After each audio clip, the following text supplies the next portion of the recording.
Tayyor turing. Agar farzandingizni doim urishayotgan bo'lsangiz, uni injiq bo'lishiga, itoatsiz farzand bo'lib qolishiga tayyor turing. Agar farzandingizni har bir harakatdan kamchilik topib, arzimas narsalar uchun tanqid qilayotgan bo'lsangiz, uni yolg'onchi bo'lishiga tayyor turing.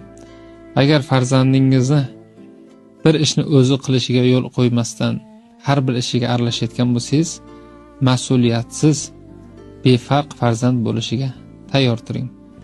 Agar farzandingizni yaxshi bir ishlarini, muvaffaqiyatlarini rag'batlantirmayotgan bo'lsangiz, dangasa farzandni otasi va onasi bo'lishiga tayyor turing. Agar farzandingizni har bir ishida qo'llab-quvvatlayotgan, unga ishonch berayotgan, mehr berayotgan, vaqt ajratayotgan, uni maqtayotgan bo'lsangiz, buyuk farzandni qarshilashga tayyor turing. Bolani qanday qilib